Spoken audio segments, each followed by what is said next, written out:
Iran में war की तैयारी है तो यूक्रेन में सीजफायर के संकेत हैं। ये दावा किया है ईरान की सैनिक घेराबंदी कर चुके डोनाल्ड ट्रंप ने। ट्रंप ये दावा कर रहे हैं कि उन्होंने यूक्रेन को भयंकर ठंड के बीच हमले से बचाने के लिए पुतिन से खास अपील की है। क्या है ट्रंप की वो अपील और क्या यूक्रेन पर ठंड और हमले की दोहरी मार रुक जाएगी, समझिए इस रिपोर्ट से। बर्फीली सर्दियां यूक्रेन में आम जिंदगी पर वैसे ही भारी पड़ती हैं। तापमान 0 से 20 डिग्री तक नीचे और इस पर रूस के ताबड़तोड़ हमले।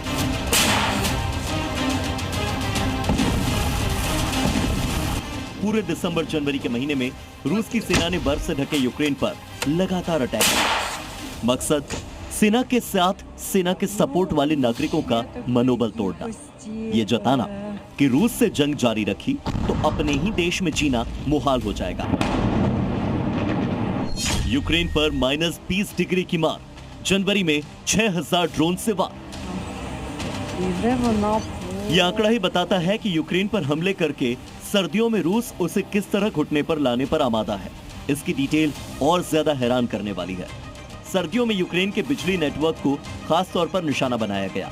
आर्मी बेस से लेकर शहरों की बिजली और हीटिंग सिस्टम को ध्वस्त कर दिया गया।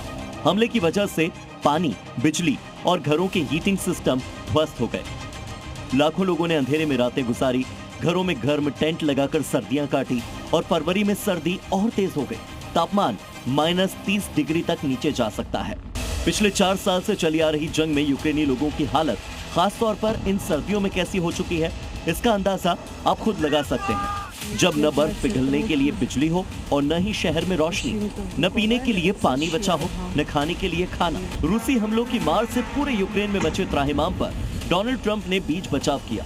ट्रंप का दावा है कि उन्होंने सर्दियों में रूस के राष्ट्रपति व्लादिमीर पुतिन से हमला न करने की बात पर उन्हें मना लिया है। यूक्रेन पर हमला 1 हफ्ते रुका, क्या ज़ेलेंस्की जाएंगे क्रेमलिन? ट्रंप के दावे के बाद दूसरा बयान रूस की मीडिया की तरफ से आया, जिसमें कहा जा रहा है कि यूक्रेन के राष्ट्रपति ज़ेलेंस्की को रूस आने का न्योता दिया गया है। उन्हें सीधे पुतिन से मिलकर द्विपक्षीय मामलों पर बातचीत करने का न्योता मिला है। अगर ऐसा हुआ कि ज़ेलेंस्की ने रूस का भेजा प्रस्ताव मान लिया तो 4 साल में पहली बार जंग रोकने की सीधी पहल होगी।